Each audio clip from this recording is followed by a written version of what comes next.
U2PTV continue de vous accompagner depuis le Salon des maires et des collectivités locales qui se termine ce soir à Paris. Et nous sommes ensemble jusqu'aux environs de 12h30 pour continuer de débattre et de partager plein d'informations importantes, toujours dans la bonne humeur, même si on va parler maintenant de quelque chose qui n'est pas vraiment réjouissant, à savoir l'inflation. Peut-être quelques chiffres, puisque selon l'INSEE, sur un an, les prix à la consommation ont augmenté de 4% en octobre, après avoir bondi de 4,9% en septembre. Alors vous voyez, il y a une toute petite baisse dont on peut se réjouir, même si le prix quand même dans le secteur alimentaire reste à plus 7,7%. Et par voie de conséquence, bien sûr, les commerces souffrent. Une enquête réalisée par la CGAD en septembre dernier révèle que 65% des entreprises alimentaires déclarent une baisse ou une stabilité de leur chiffre d'affaires en valeur, alors que nous sommes en période d'inflation et qu'on pourrait penser qu'elles gagneraient un peu plus d'argent, mais pas du tout. Et surtout, 70% des entreprises déclarent une baisse ou une stagnation de leur activité en volume depuis un an. Alors on va en parler avec nos invités. Louis Marguerite, bonjour. Bonjour. Député Renaissance de Saône-et-Loire. Julie Artus, bonjour. Bonjour. Directrice des affaires publiques de Métro France, premier fournisseur de la restauration et des commerces de proximité.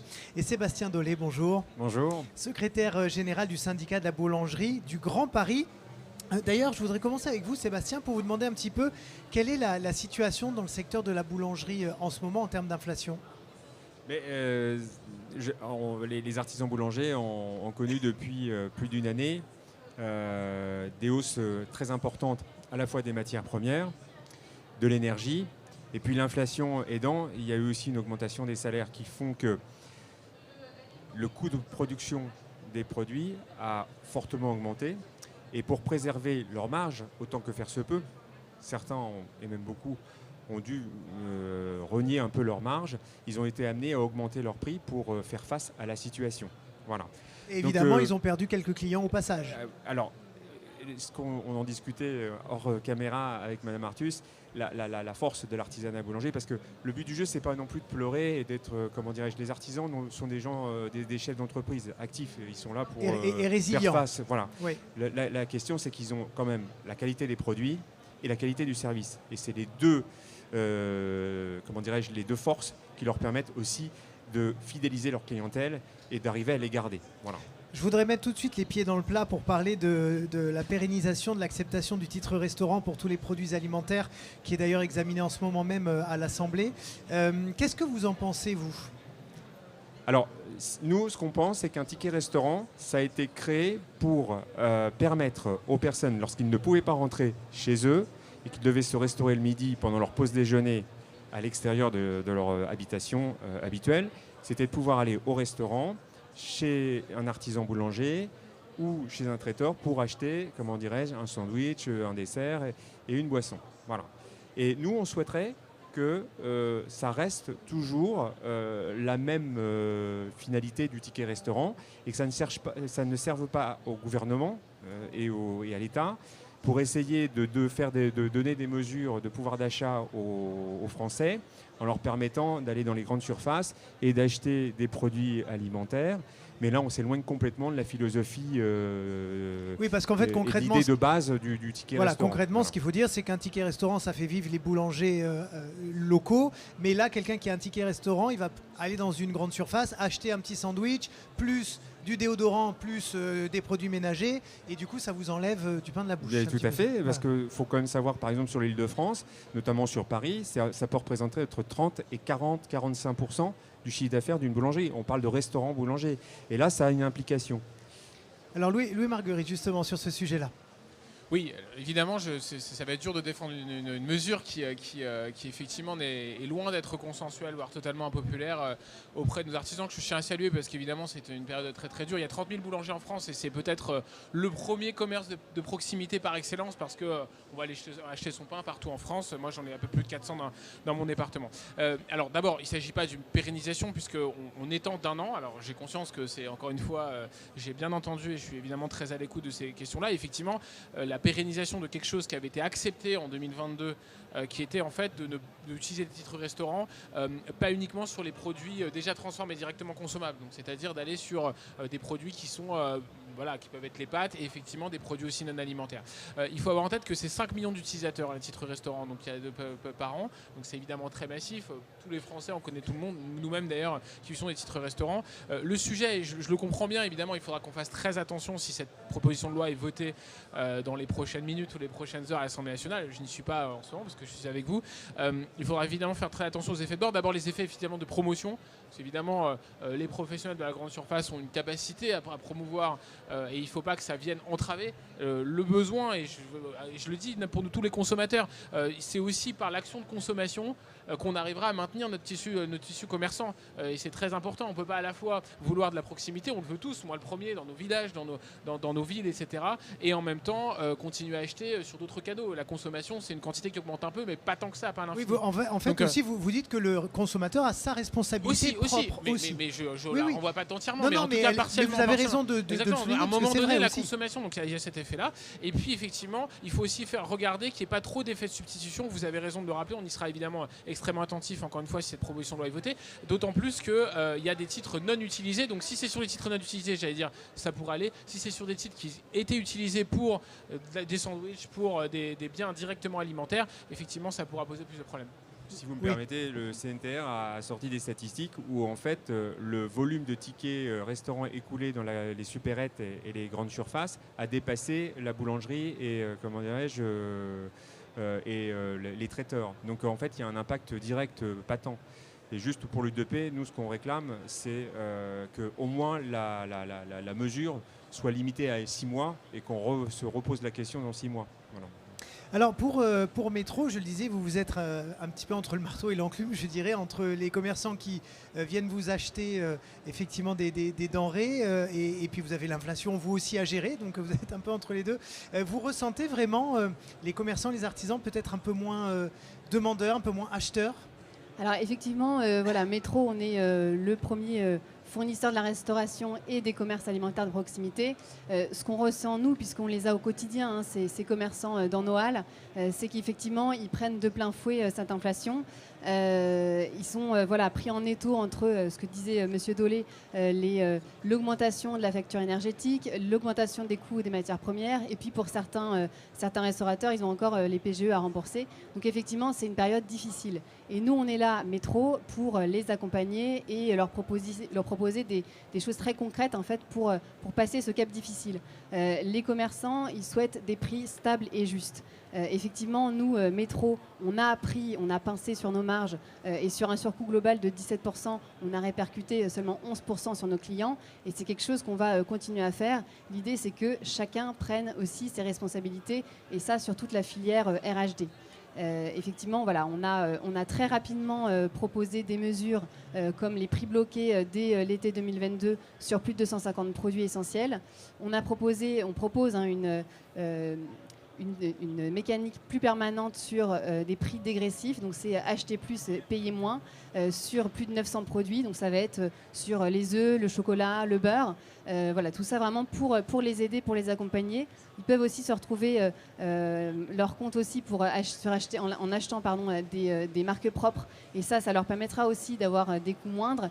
Et puis on propose également pour d'avoir des gains de rentabilité et de temps, des produits typiquement le filet de poisson qui va être déjà portionné, ou bien des oignons qui vont être déjà tranchés et découpés. Voilà, ça va permettre aussi pour eux de gagner de la rentabilité. Donc on est là vraiment pour les accompagner pendant cette période difficile.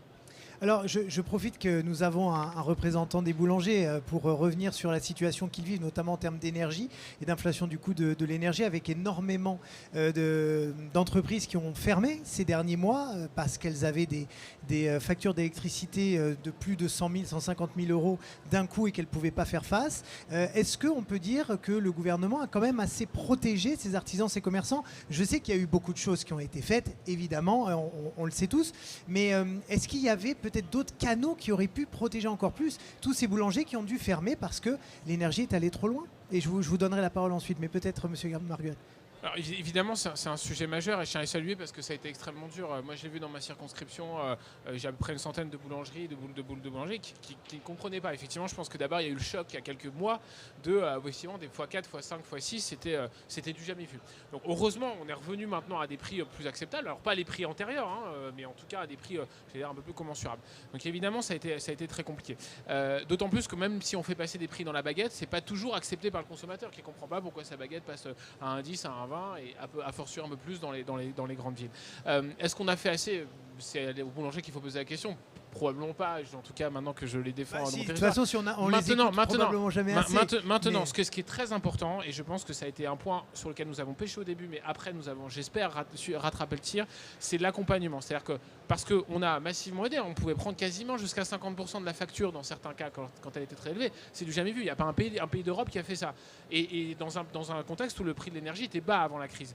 Mais en revanche, c'était la question de l'accompagnement. Je pense que, d'ailleurs, je tiens vraiment à saluer évidemment les CCI, les CMA, la CGAD, enfin tous ceux qui sont allés, qui les ont appelés, qui leur ont envoyé un SMS qui leur dit écoute, nous on peut passer 1 heure, 2 heures, 3 heures avec toi pour qu'on remplisse ce formulaire ensemble, pour que tu sois protégé, pour qu'on soit sûr que tu bénéficies pour que vous puissiez bénéficier des différents dispositifs, parce que c'était ça dont il manquait, et je pense que c'est ça dont on a besoin. C'est ce contact humain et cet accompagnement au-delà de la puissance financière qu'on peut y apporter. Et je tiens à préciser, pour ne pas être trop long, qu'il y a aussi un sujet sur le volume de compteurs, puisqu'il y a ce sujet sur le fameux 36 kVA, pardon d'être un petit peu technique.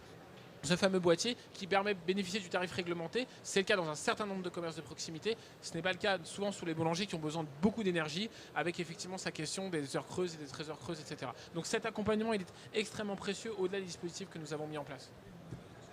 Alors, en fait, ce qu'il faut comprendre, c'est qu'à l'automne 2022, ça a été très violent. Pourquoi ?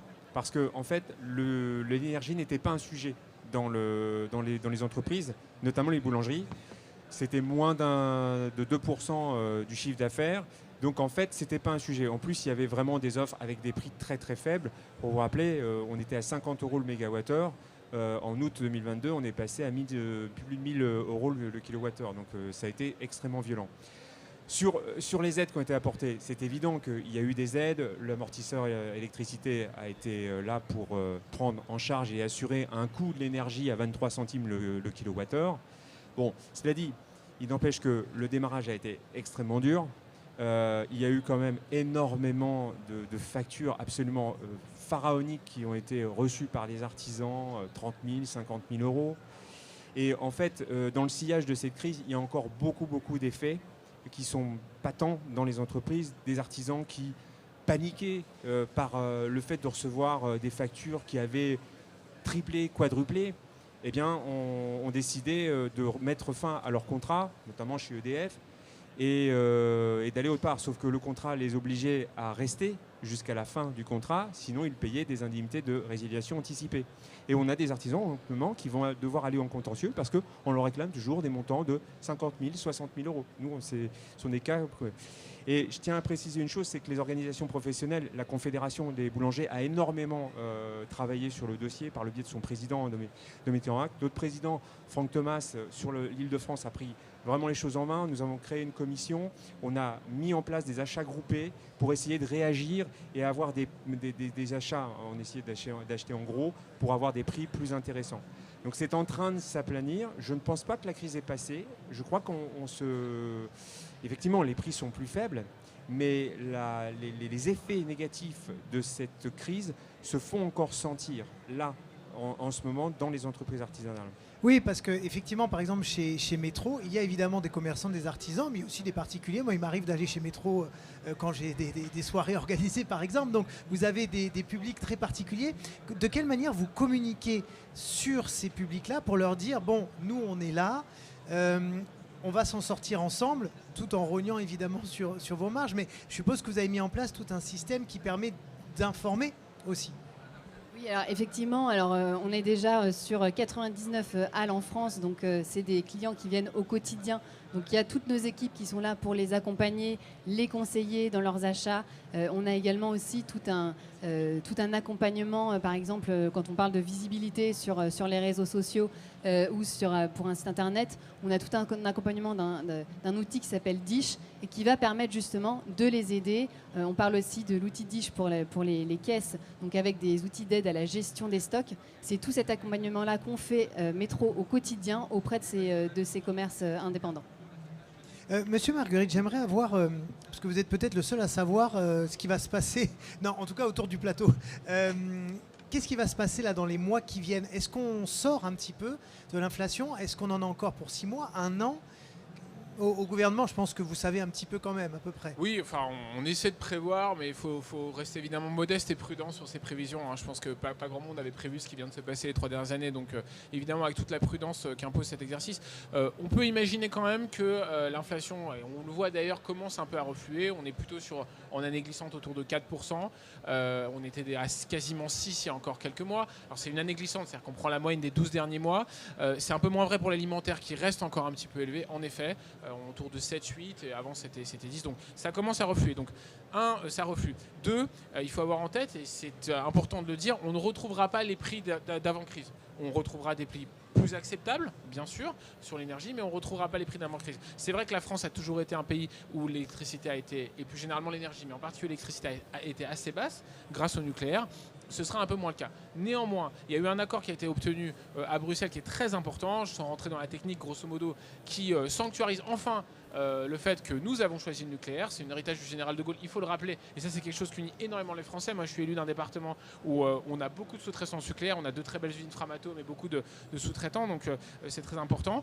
Et on a eu un accord qui a dérivé sur un prix moyen que EDF délivrera dans les prochains mois, les prochaines années, à la fois aux particuliers mais aussi aux professionnels, qui permet d'avoir le bon équilibre entre la possibilité pour EDF de se développer, construire les réacteurs nucléaires que nous avons votés assez largement dans l'Assemblée nationale pour assurer notre indépendance énergétique et électrique, et en même temps garantir un niveau de coût raisonnable à la fois pour nos artisans, nos commerçants, pour nos grandes entreprises, mais également pour nos particuliers. Donc voilà, donc on a trouvé ce fameux 70 € du mégawattheure, enfin qui dérivera, des contrats beaucoup plus long terme. La prévisibilité, c'est extrêmement important.